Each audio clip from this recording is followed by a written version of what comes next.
All right, hello everyone. Nice to have you here. I want to make sure that you can hear me. So if someone can either give me the thumbs up or just type in the chat box so I know you can hear. Okay, wonderful. And then hopefully you can see the screen where it says 7 practice problems. And we have that as full screen. So if you need to minimize it on your screen and be able to take notes or something like that, feel free to go ahead and do that. But otherwise, we make it full screen. So hopefully you can see the details. So, I see some people are saying where they're from. Lovely. Can someone also just let me know that you see the slides? Okay, great. Thank you. And we're going to do a live Q&A at the end, which quite frankly is always my favorite part because you bring such great questions. So that would be wonderful. But I'm going to just jump in and start doing it because, of course, I put so much content into one webinar. I'm always guilty of that. So let's dive in here. And thank you for sharing where you're from. It's always fun to see. So I've got Kelly, our wellness director from Body Love Cafe on here. So feel free to ask questions as we go along. And again, I'm going to get questions at the end. So you can always put them in the chat and then we can jump right to them. Or you can ask them live at the end, whatever you're comfortable with. Sounds good. Okay, real quick, I'm just going to show you a disclaimer. It is an educational course. I always do my best to make sure I'm sharing the most current relevant information, but always make sure you check for your own license and check with your advisors and things like that. And again, I'm happy to answer questions. Okay, here's the exact order of what we're going to cover today. I just wanted you to know, so in case there was a section that didn't pertain to you, but one you really wanted to hear, it's coming. So patients, personnel, paperwork, practitioner, protection, profit, and prevail. A lot to get through. I'm going to very, very briefly introduce myself. I'm not trying to withhold anything. If you want to know more, I'm happy to answer it. I just always am so excited about the content. But this, I tried to sort of shove a bit about me all on one page. My health journey, people ask about that. I have the experience of having been the patient. I was very, very sick, declared permanently disabled for years. And I had 7 specialists in my life, 8 medications, and a medical treatment at the hospital that cost over $700,000 a year.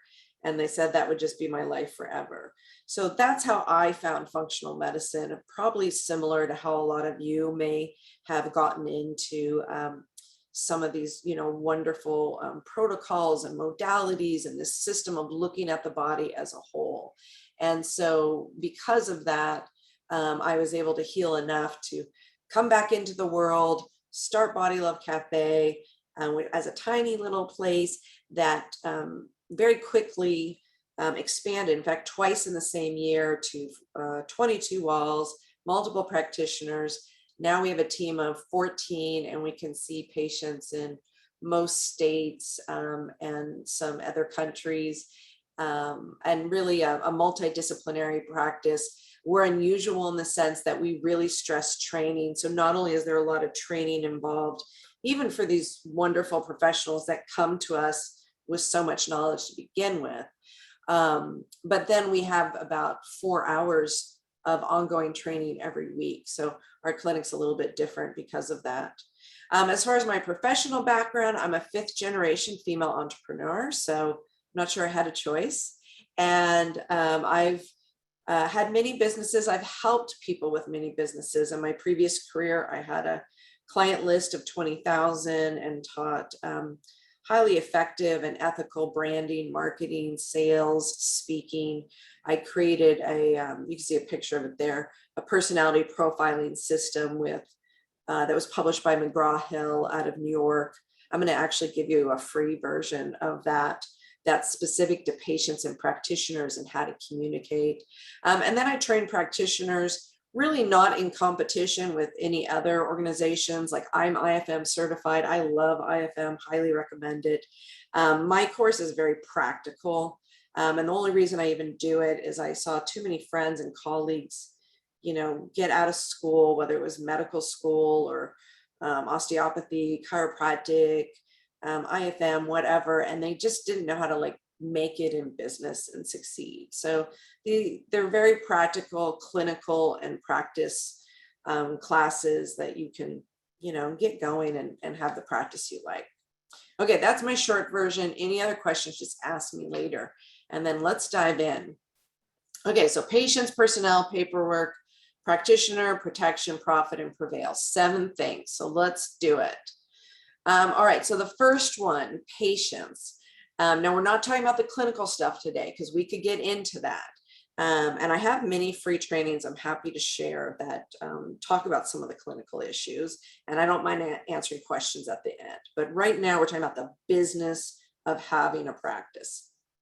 So the first thing is, first of all, you need patience, right? And especially when I'm working, like I've worked with, emergency room doctors, obstetricians, radiologists, internist, pharmacist, psychotherapist, psychiatrist, all these people that may have been in a hospital setting, and then they switch gears and they want to do this functional medicine thing, and all of a sudden they're a business owner. And what does that mean?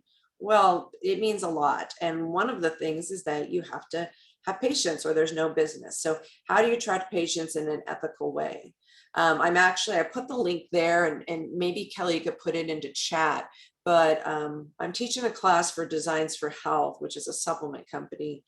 And I think it's actually next week. It's a free class, but I'm going into, it's literally like everything you would do marketing in 2022 to get patients. So you're welcome to attend if you want. But I'm going to sort of just cover one idea right now that works very well, which is, teaching classes to the public and potential patients. And you don't have to be salesy. You don't even have to make an offer or anything like that. Because I know there's some people out there. In fact, I even have some colleagues down the street that, they're like really aggressive sales tactics. And I don't think that makes anyone feel good. You don't have to do that. We're very low key about that. And practice can just build naturally year after year. Being that way. So if you like sales calls, I can teach you a good way to do it. I'm not a fan of sales calls. So even though I'm really good at it, I don't want to do it. So I set it up in a completely different way. I recommend full transparency. I put prices on the website. It's just a very different method. But teaching classes to the public is a great way to position yourself as an expert and do what I call, instead of giving back, you give up front. And so, without looking to get something back from it, it just always typically makes you feel good, especially if you like to teach. It's my favorite thing to do. But also things just naturally come from it over time. So, and if you are going to teach a thyroid class, you're going to get all of a sudden a new rush of thyroid patients. If you're going to teach about heart health, you're going to get a rush of cardiac patients. That's just how it works. Leveraging your existing patient relationships to increase referrals. Now, if you have some type of physician license, you cannot do any type of financial compensation for referrals. If you don't, it might be possible. Otherwise, there's just a lot you can do as far as just, asking for referrals or sharing what you do or asking about how other family members are doing. Sometimes you might have a patient come in and, like, let's say it's ADHD or depression. Those are conditions that are very much a family condition, because even if no one else was sick or injured, they impact the whole family. So really, you just have a whole family of patients that you need to work with in those situations. Sometimes offering family plans can be helpful. And we'll talk a little bit about the structure, the various structures of your practice, but sometimes there's a way, if you have a cash practice or whatnot, to create a family plan. Again, no referral gifts. Sometimes you can do a raffle, but check with your legal advisors, because depending on your license, you can be sort of like skating a gray line there. So if you do something like that, it has to be available to everyone. There really has to be no requirements for it. So some certain rules that are important. And then also there can be patient problems. So we're not doing the clinical part right now, but just patient problems as far as, compliance can be an issue. Because when you're talking about functional medicine, we're talking about a partnership. We're talking about a lot of responsibility on the patient's part. We're not doing stuff to them as much as we're doing stuff with them. So, the role of coaching is invaluable in functional medicine. So you're probably doing that in your practice, or maybe you've hired coaches. We can talk a little bit about that in the staffing section. And then handling conflict. So that's why I gave you that freebie resource. It's not as detailed as the book, but that's fine. There's really plenty in there. So I'm not saying, oh, go buy the book at all. Just get the free resource. And there's a section in there that is practitioner to patient, and talks about each sort of personality type and how they handle conflict.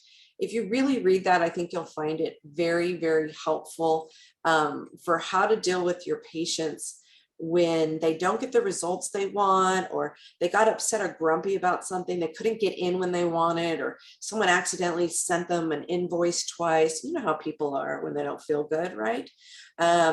So that will really help you. Just like how we do individual medicine, we need to do individual communication with people. And there's a little bonus section in there about staffing, because even the people you hire are going to have different skills and different personalities, and you want to put them in a position where they're going to succeed. Okay, so there's just some of the business part of patients, and Kelly shared 2 links. If you have questions about those, let her know. This is what it looks like, by the way. I didn't put all the pages in because it's a screen, right? I only have so much space, but the character codes at a glance on the left, it's going to tell you about all 6 of them, how they move, how they think, what they're concerned about. There's a quiz if you want it, great. You don't need to ask your patients to take it. Quite honestly, I'm going to give you enough information that whether you're seeing them, you're doing video, or you're talking on the phone, you're going to know who they are right away. And then there's that practitioner to patient secrets, even some stealth, what I call stealth techniques for when there's a conflict, how to diffuse the situation. Okay, so please, I hope that's of benefit for you. Okay, number 2, personnel. All right, this is your team. Now, if you're brand new and you're just getting started, you might be doing everything. You walk in, you're the clinician, you walk out, you have to be the front desk, you have to schedule appointments, you have to, make collections, and, that's fine to start. And some people, that's all they do, and that's okay. But most of the time, even if it's just one assistant, that can really make things so much smoother for you. So the first thing is recognizing when you need help, and especially if you're getting to the point where you're feeling like overwhelmed. And if there's any resentment or anxiety or reluctance to go to work, that is a sign that you don't have systems in place that are really helping you. And you might just not have enough help that you can count on, because a good team just, keeps you going and makes you feel sane. It's essential. If you want to do your best work as a doctor or a healthcare practitioner, you need a good team. So if it's your first time hiring someone, or you need to hire someone new, the big issue is going to be the budget for it. And I know every time I've hired someone, it was always sort of like a little bit scary, because first of all, I do my best to run a debt-free practice. And that's one of my specialties, is teaching people how to create a good practice without debt. So every time I was hiring someone, it was sort of this like leap of faith. And the leap of faith, it wasn't just in the individual, because I'll talk a bit about how you hire them. But the leap of faith was, oh, I need to go and spend this money, and I'm just going to have a leap of faith that that increase is going to come in naturally. Here's what I'm going to do to build it, but I'm going to trust in the growth process. And really, it's worked every time. So for hiring, for the most part, we hire pretty slow. In fact, I teach a whole webinar on that. I haven't done it in a while. So if you're interested, put a little note in chat and I'll teach it if you want. But I have a system that I call, our clinic's called Body Love Cafe. So I would call it hiring the next Body Love Cafe superhero employee. And it was actually modeled after The Amazing Race. So it was a 6-week hiring process. But I'm telling you, I just got gems of people from that. So it's really worth it. And you spend a lot of time with these people, right? You want people that you care about and people that care about you. And you want to hire for your values. So people often ask me, what is, what do you value the most when you hire a body worker? What do you hire the most, or what do you value the most when you hire another practitioner? What do you value the most when you hire an admin or a health coach? And it's a different thing each time. And my thing might not be yours, right? And then there's the difference between employees versus independent contractors and virtual assistants. They can all be helpful. You want to make sure you're following your state's rules and regulations. In California, for example, they tightened up over the last couple of years. So some of my independent contractors became employees and things like that. So understanding that. And then, and security is important. So if you are hiring a virtual assistant, you don't want to just jump in and hire someone necessarily from a different place in the world. I mean, you can, and they can be wonderful, but not without security systems in place and understanding what you need to really protect the PHI and all your back-end information, your financial information. So I can tell you a lot more about that in the Q&A and tell you the systems I use. So if that interests you, I'm happy to share all that. When you do teach a new employee, especially if this is your first time, have them document everything as you're teaching them. So you are building your office manual as you're doing it. If you're teaching something with video, record it, then that can be watched later. So whatever you try to do, you want to create a system around it and not have to duplicate it. If you don't have benefits, right, you might be used to, or some of the people you're hiring might be used to, like a corporation where day one you have health insurance and retirement, all that. And if you're a small solo practitioner or a small clinic starting out, you might not have any of that available. So what is it that you can offer for that person? What is maybe a different benefit? Maybe it's something tangible or not. What makes it a desirable workplace for them? What builds loyalty? I think those are really important issues. And then control issues and micromanaging, especially if you've done it just on your own. First of all, you have to be willing to ask for help. You have to ideally not micromanage. They might need more help in the beginning, but you're going to have to let go of the reins of that, or you won't get the help that you need, which means that person isn't you. They're never going to do it exactly the way you want. You can get it pretty darn close.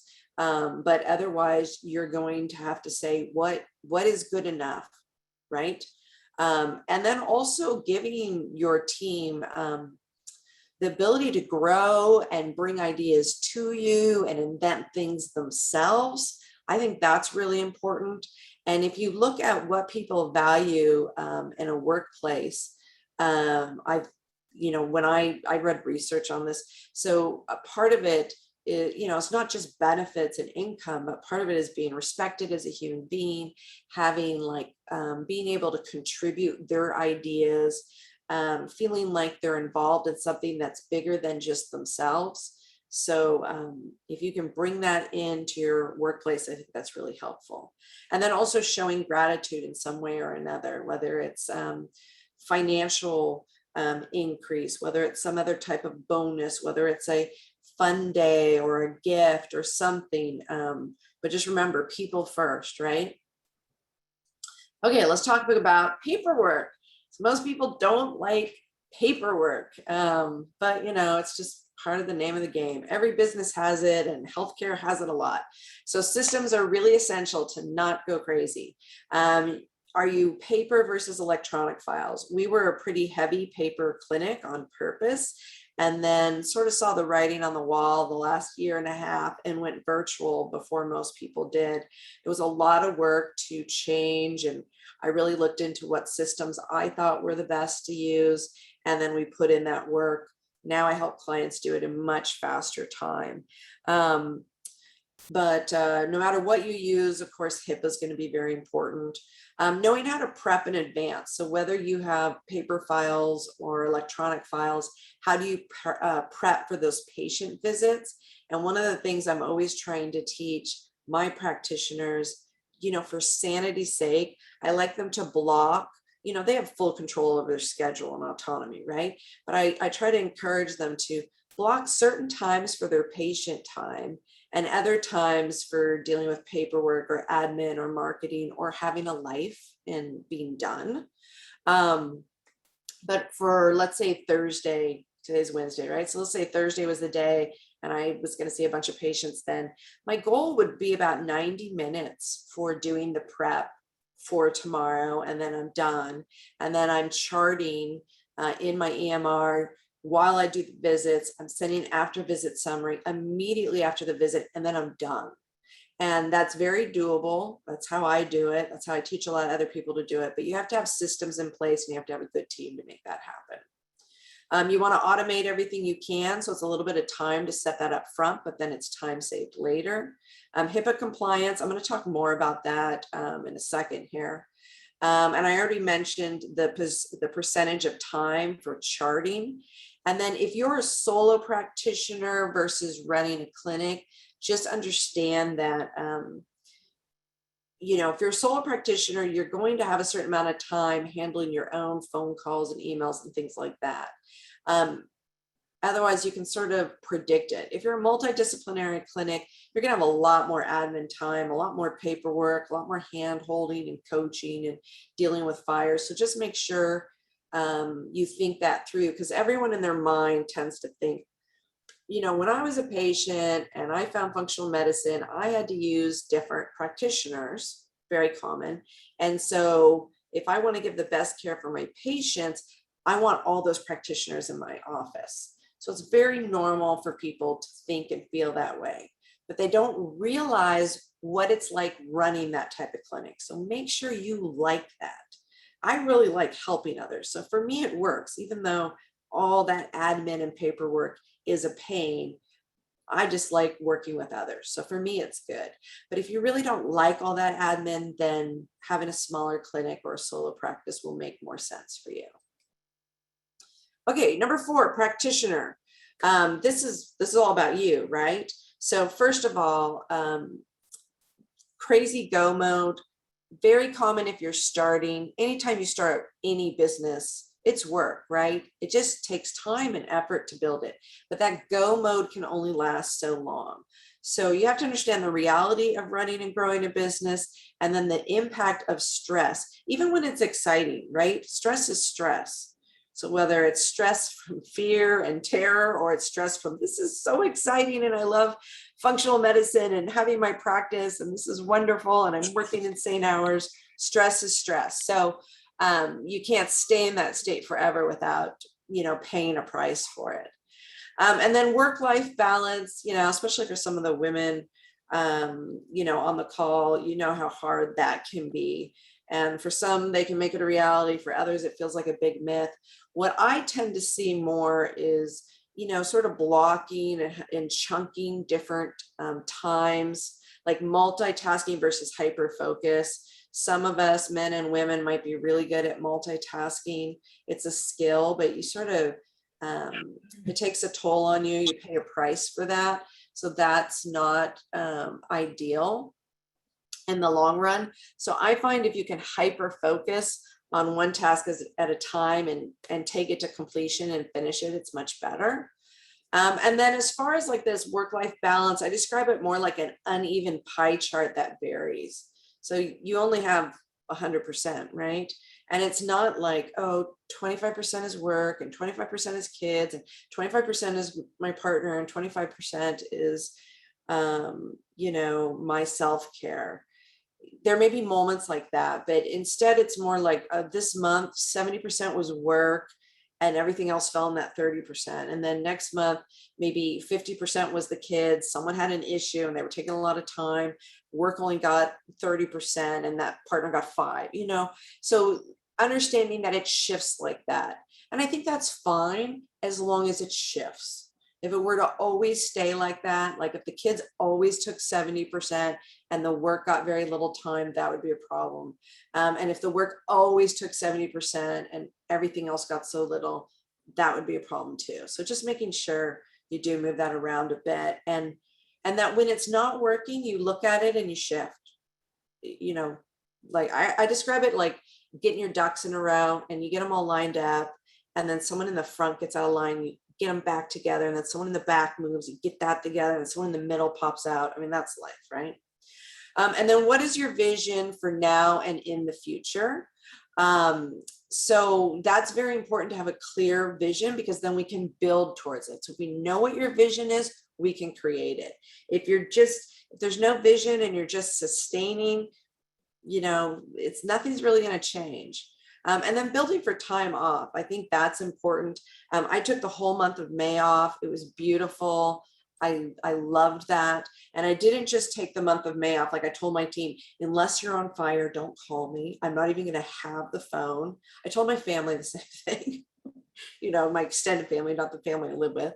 And it was like the first time in forever I'd driven a car without a phone in it. So I was completely off for a month from work. I was off the phone. I was off electronics.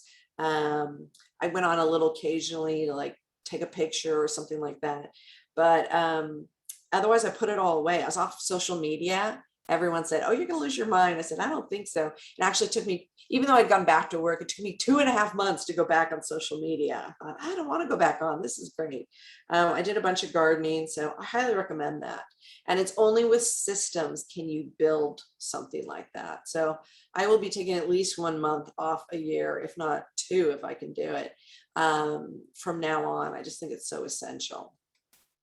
All right, let's talk protection. I'm not an attorney, right? This is educational, so make sure you do consult with your advisors. But this is sort of like the basics to advance. So first of all, legal entity. Some of you might start as a sole proprietor, perfectly fine. You might become a corporation later, or you might be a corporation right to start with. There's pros and cons, understanding that. Of course, you need your malpractice insurance. You need to understand when you hire people or other things you might need contracts for. Do you need a business license, a permit, a DBA, a bank account for your business? Are you doing telehealth or telemedicine? Some of those things are really important. One thing about insurance, I sort of mentioned this at the end, so I'm going to come back and pick up HIPAA here, but some of the things you do in functional medicine, they might be a little bit beyond your typical malpractice insurance, depending on your license. So if that's the case, you can pick up an extra insurance. In fact, I can share with you, I think I have an affiliate code somewhere that will get you a link, but I have an extra insurance that I use besides my malpractice, and it covers, you know, different activities. If you teach a lot, you might want teaching covered, or body work, or being an herbalist, or doing yoga, or nutrition counseling, acupuncture, cupping. I mean, it's really sort of broad and quite affordable. Now, if you have more than one insurance, they will not both cover the same incident. So if there's some incident and your malpractice insurance covers it, you don't use the other one. But if it was, for example, I don't know, you're acting in the capacity of something outside of your regular insurance, then you'd have that extra one to pick it up. Which also brings me to like, where do you practice? You know, things loosened up quite a bit over the last 1.5 years, and telehealth was more broad. I use alternative balance. So I'm happy to send you that information if you want. I have a pretty cool handout on it, and I have that link, but they should have a website that you could just go check them out too.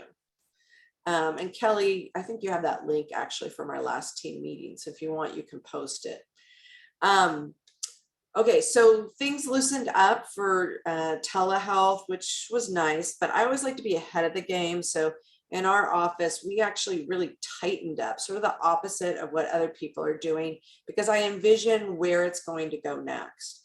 So what we're doing, which really is the most legal way you can be. I know there's a lot of other coaches out there that teach differently, and they just say, well, how much risk are you willing to handle? And maybe you're willing to handle some risk for yourself, but when I have a multidisciplinary practice, I like to have zero risk because I have other people involved and I always want to take good care of them.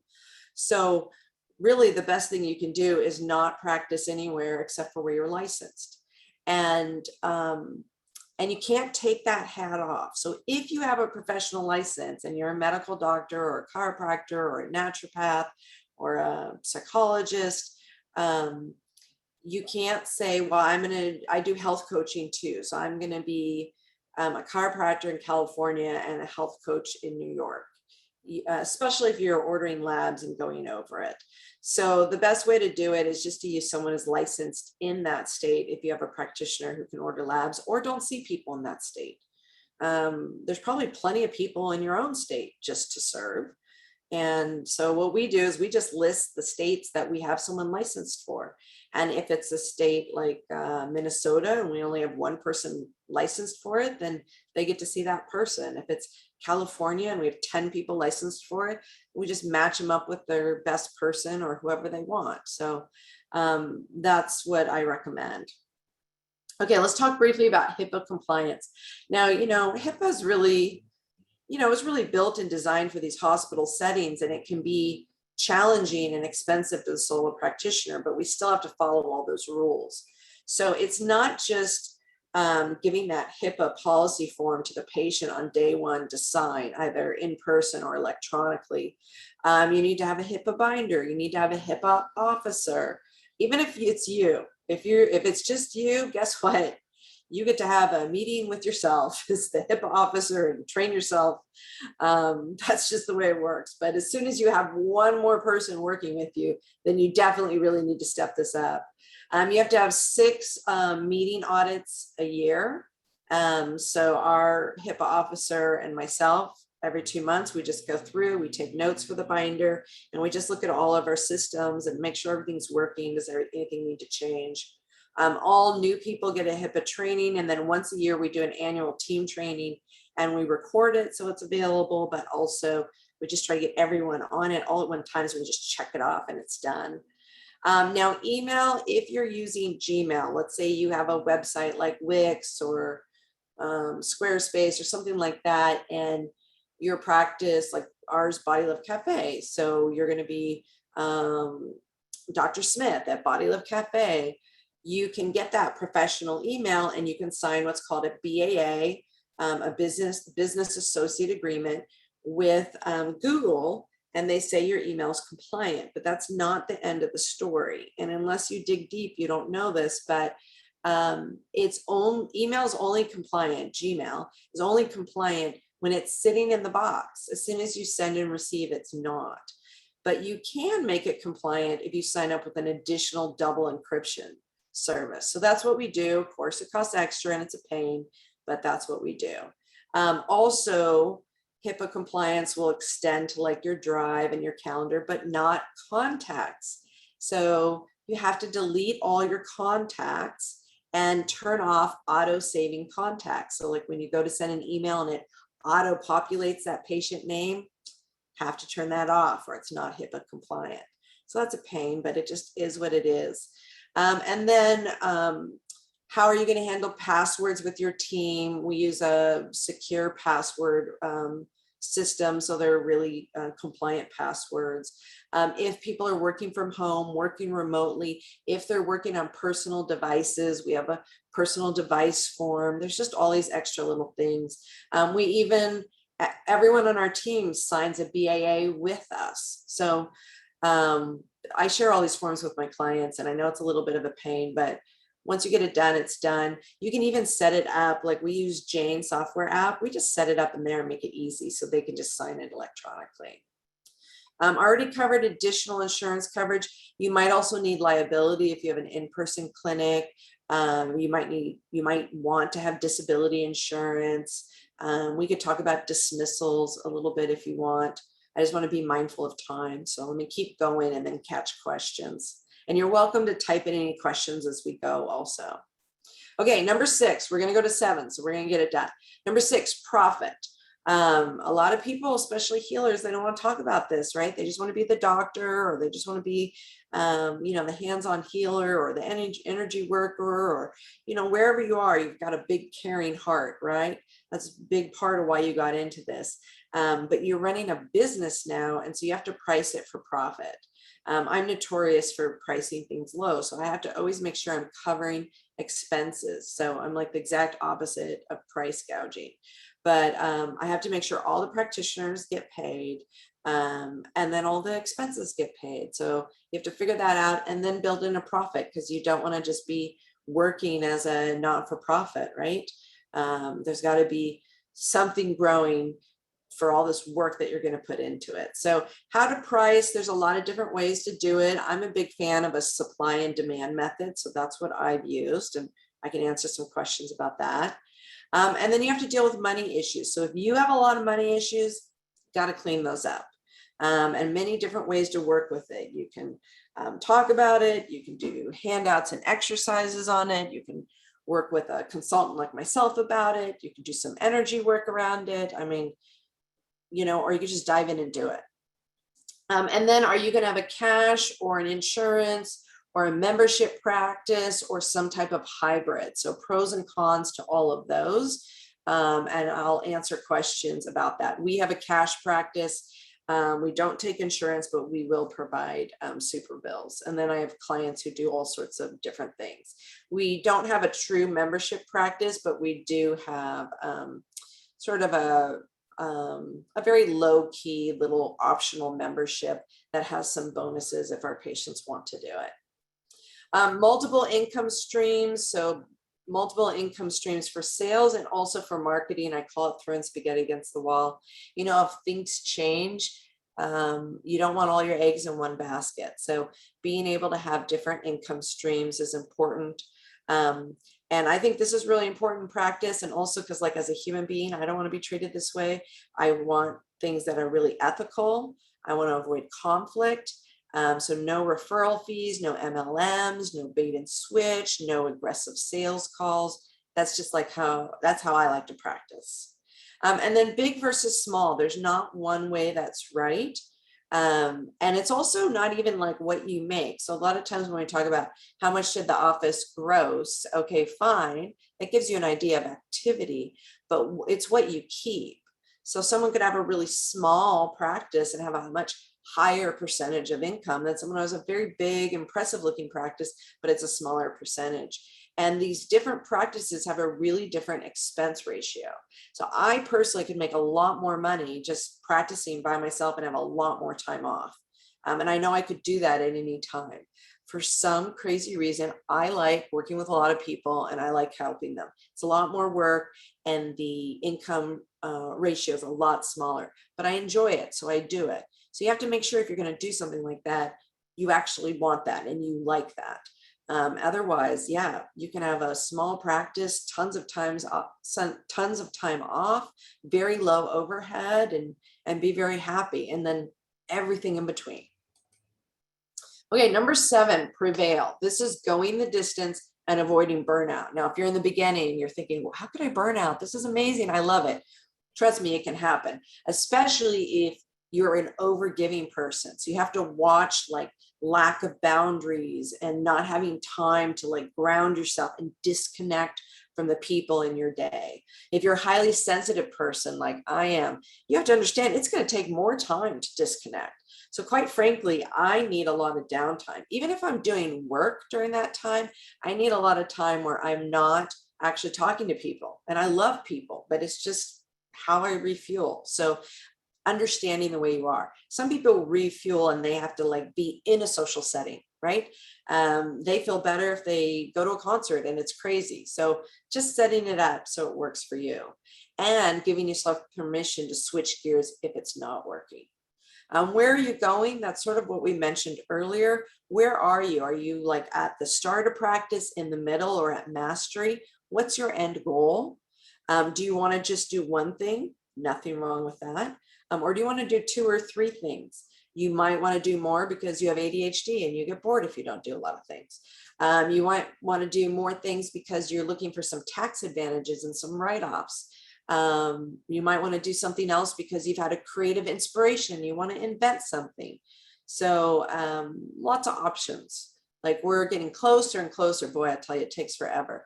But we're getting closer and closer to releasing our lab software app, which will do the functional medicine lab analysis for you, spit out what it is, lifestyle recommendations, supplements, all of those things. I really did not need to do that, but I liked it. It really helped me have less time and more sanity in my practice. So I've been using it for over 5 years with patients. And then I just wanted to make it available to others. So chose to do that. Taxes, investments, and retirement. You're going to have some financial savvy, or just pick it up along the way, or work with some good people, because you have to grow beyond money for time. So whether you do it because you leverage a different system at your clinic, or maybe your clinic is just small, you're a sole practitioner, you do always work with people, sort of that money for time thing, then you're going to need to do other types of investments, either conventional or creative, because you're going to have to be able to grow to hit your retirement goals. Okay, I'm going to take questions here in a minute. I just wanted to share like some other options for support. I have tons of free recordings. I'm always happy to share. And if you want it, you could shoot over an email. Just send it to team@thefunctionalmedicineacademy.com. So team@thefunctionalmedicineacademy.com. And I have a handout with a bunch of resources and recording. I could just give that to you. Some are practice-based, but a lot of them are very clinical, like Dutch training and SIBO training, coaching Q&A, those types of things. I do individual coaching and consulting. I only work with a small amount of clients, so I tend to do groups more, but I do have some people that I help one-on-one. And then I do Functional Medicine Academy, which we're about to start our live classes again. So I'll just show you that briefly and then take some Q&A. So this is the link if you want to see it, tinyurl.com FMA class. You could take whatever class interests you, or you could take all of them. These are the classes. So it's just 7 classes. Like I said, it's a very tight program, very practical, very get in action. They're all like a day, a Saturday, where I just bust through everything with you. It's about 4 to 6 hours of content, so we go pretty deep. And then I do up to 2 hours of Q&A where we workshop it and really get into it. And then once we do these live dates that are upcoming, if Kelly, if you have them, you can put the live dates in there. Otherwise, I can show them to you another time. The first one is November 20th, so pretty soon, 10 days from now. If you can't make it to the live one, you just watch the recording. There's quite a lot of notes, quite a lot of handouts. So FMA 1 is all about your exam, your intake forms, your database, communicating with patients, the report of findings, talking to the patient, all of that. And then the rest are clinical, really get in deep. And then FMA 6, that's the only other one that's not clinical. That's all about marketing. And that is a very, very thorough class. Whether you're beginning or advanced, I guarantee there's going to be something in there for you. That one's on December 4th, by the way. So all the other clinical ones are going to be January, February, March. And then if you want a certification, you don't have to do it, but if you want it, wonderful. You do a certification test, a case review, and then you'll be a certified practitioner. Okay, I want to be able to answer questions for you. So if there's anything that's come up, or you have something, you know, just live you want to ask, feel free to unmute yourself. And if I answered everything, then great, but usually there's some question that comes up along the way, or something that maybe I didn't get through in as much detail as you were hoping for. And Kelly, if you have any questions, you can throw those at me also. Can people unmute themselves, or do we have to do it for them? Yes, they can unmute themselves. Okay, great. So any questions about any of the topics we covered or anything else? There was a question. We're going to email this out to everyone. Okay, let me see. What's the question? Yes. Just asking if we could email this out when we were done. Oh yes, absolutely. And overwhelmed with the protection category. Yeah, let's talk about that a little bit. And where to begin for solo practice. First of all, anything that's, you know, big and crazy, you just start with piece by piece. So I often, and I cover this in FMA 1, by the way, in a lot of detail, like how do you literally start? Like, what's the first thing you do? What are the things you have to have on your website? So without having, you know, all those notes to give you, let me just tell you sort of some basics. One, you want to have a practice name. And we can have a conversation over, do you name it around yourself or do you name it as something else, and the pros and cons of that? Sometimes it has to do with, do you want to sell this practice later, or do you want to be out there talking and you see your name, or do you want to be talking more about an entity, like maybe in the beginning using that royal we, and then you're going to expand and bring other people in. So part of it is sort of your vision, if you will. But you need a practice name. And then if you're a sole proprietor, you know, you can sort of just hang a shingle out the door and start that way. You can use your social security number, but I recommend just contacting the IRS and applying for an EIN number. And that way you don't have to give out your social security number. You're still a sole proprietor, and you would just use that EIN. You only ever get one, by the way. So if you're the kind of person who has 5 sole proprietor businesses, use the same EIN. So you only get one EIN as a sole proprietor. And then if you incorporate later, you will get a new EIN as the corporation. It's a separate entity. And as a minimum, most corporations, you have to pay at least $800 a year in corporate tax. But depending on whether you do like a, you know, S corp pass-through entity or not, there's certain advantages tax-wise. You pay less self-employment income. There's certain things you can write off. There's another layer of legal protection as far as having a little separation. So anyway, let's just say simple, you're starting as a sole proprietor, that's fine. You need to have policies in place that you're going to have your patient sign. What are your basic office policies that you start with? And I give out handouts and examples of those because there's a few that I think are really important to have covered. And you do need to give out that HIPAA privacy notice. And you need to give out some form of informed consent. So that's sort of the bare minimum to begin. You'll want a bank account. You need to be able to accept payment. You need either a place of business where you rent a little space, or you're seeing patients virtually. And then as far as a website, when you have a website, you do need to have things like terms of use and privacy policy on there. So I go through all that, but that's like the bare minimum to begin. And then we just start adding layers, and that's fine. Here's one more form you need. Let's bring that in. Once it's in, and it's easy and it's done for. But you don't have to do everything at once. How do we structure pricing for patients? And how long is your practitioner training and the cost? Can you give some details? How often you meet? Yes. So that link I shared, there's two things that will show you all about it. The Functional Medicine Academy.com website, if you can put that in, that tells you a lot about it, including the pricing.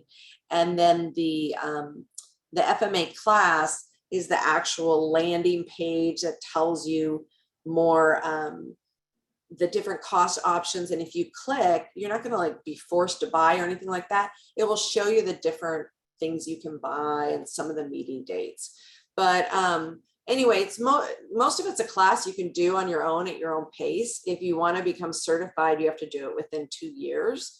You could do it in as little as 4 or 5 months. Otherwise, we've got live recordings starting November 20th and going into March. So we're doing a live recording for each one. It's all day Saturday, but if you can't make it, no big deal. You just watch it as a video. And we edit the video into little sound bites. So it's not like you have to sit there and be held hostage for a whole day. You can just watch piece by piece. And then if you want to become certified, you can do the test online and do the case review. So it's to make sure you know what you're doing and you're competent, but it's not to like torture you and have it be crazy, challenging, and awful. The test is 10 questions from each of the courses. So it's a 70 question test. And if you watch them, you're going to get it. And then for those who do you can just take one class, no biggie.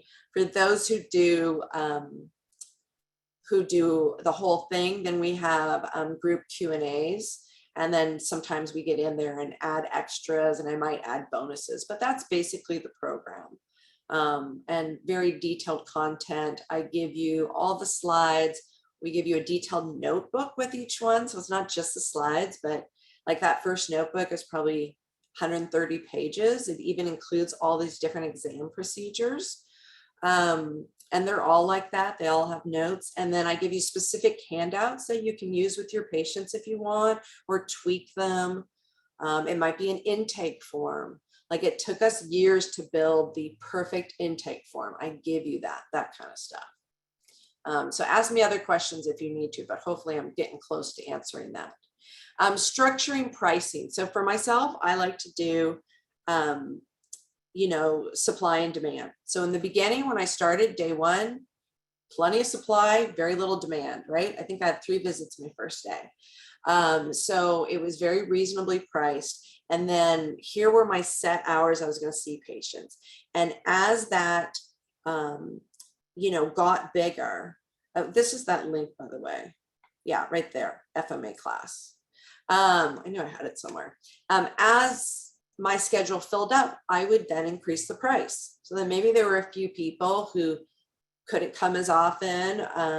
So maybe the schedule would open up a little bit because I had a price increase, and then it would fill back up again. And then I'd increase the price again. So that's how I like to structure it. Now I have some clients I work with and they want a boutique practice. They want a more concierge service. They want it high end, and that's perfectly fine. But we have to set up the website and the services and their availability and their marketing. And yes, they're going to have to do sales calls in a very different way. So anything's possible. I'm just sharing what I personally like, but you can create it any way you want. And truly, you have to know that and understand that. Some people would rather grow slowly and have a higher price. That's fine. And others, they'd rather have a lower price, grow really fast and be in it, especially those who are new, because there's nothing that's a better teacher than just being in it and doing it. So if they want, a full schedule, then pricing more reasonably that people can get in and fill up is a good way to start. And then you increase your price. I can tell you though, that I increased my price twice during 2020. So, no one else was doing that, but I did it twice. Okay, so let's see. What else? What do I use for malpractice insurance for DC license? I use NCMIC.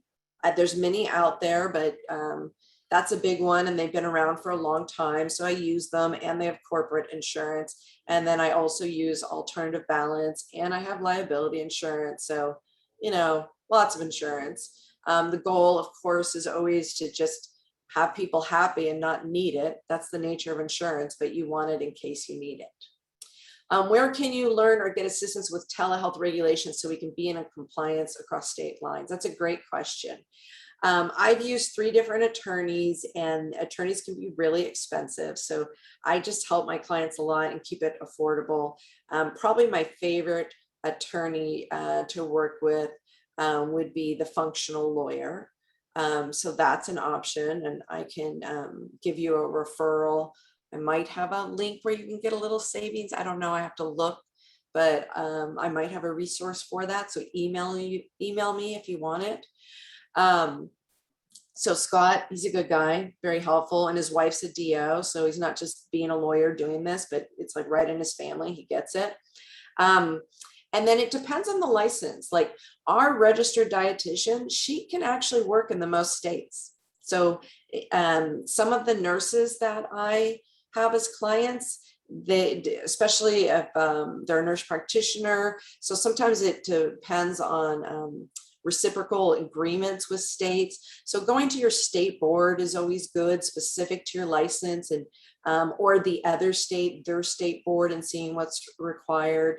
I am licensed in a couple different places. So sometimes there's states where it's not difficult for you to get an additional license. And there's other ones where you're thinking, forget it. But I'll just be perfectly honest. You can absolutely be successful just in your state and just in your town.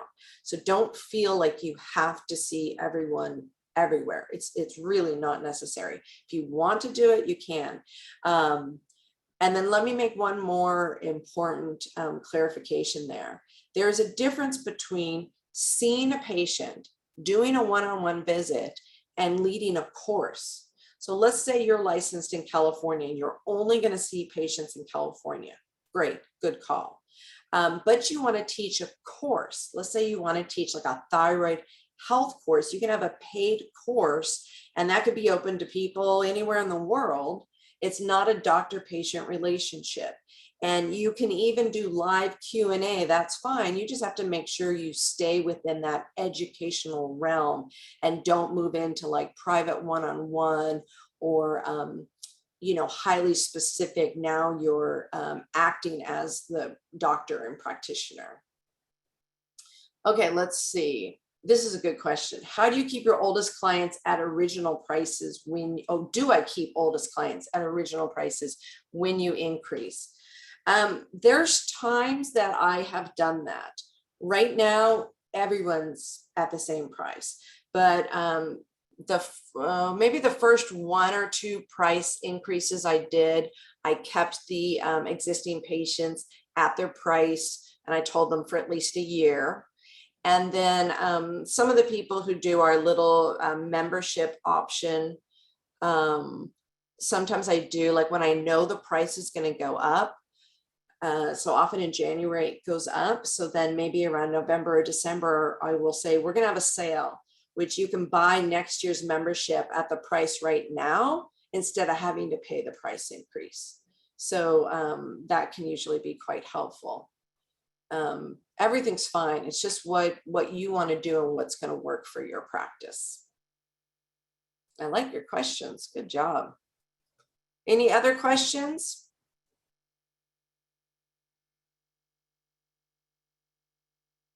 Okay, I think we did it. Not bad. What are we doing on time? Oh my gosh, perfect. I love it. Oh, thank you. Thank you for being here. You know, it wouldn't be fun just talking to a computer without talking to you guys. What kind of membership do we have? Again, I have clients who have all different memberships, including some where their whole practice is membership. We have what we call a health savings plan. And it's not a discount, by the way. Actually, they pay extra. Thank you for the feedback, Dr. Hutchinson. I appreciate it.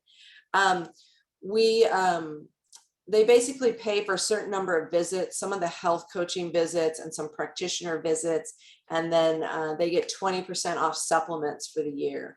And so they pay that fee. They're basically just prepaying for some of the visits and a little bit extra. And I tell them, like, you know, if they don't need a lot of supplements, don't do it. It's not going to be an advantage. But if they're needing like $200 or more a month in supplements, then it can be quite helpful and give them a significant savings. So, and that's about as salesy as we get, by the way. We just say, here's when it would make sense, here's when it wouldn't. And if it works for you, it's available. And that's how we are. And it works quite nice in our practice. All right. Hopefully I'll see some of you on that webinar, that Designs for Health one, where it's like all marketing, getting patients 2020. It's called Business is Booming, Setting Up 2022 for the Win.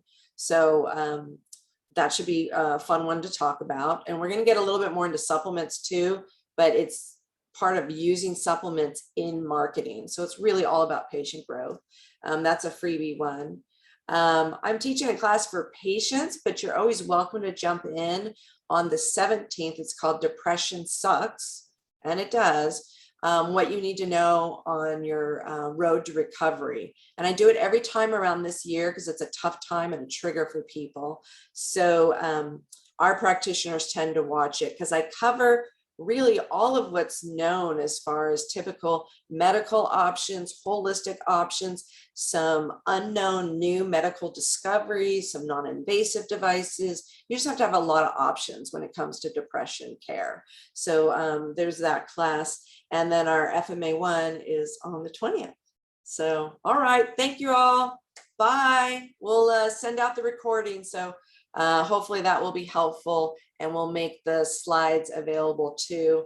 Again, any other questions, team@thefunctionalmedicineacademy.com. We'll do our best to reply back and get your questions answered. Thanks.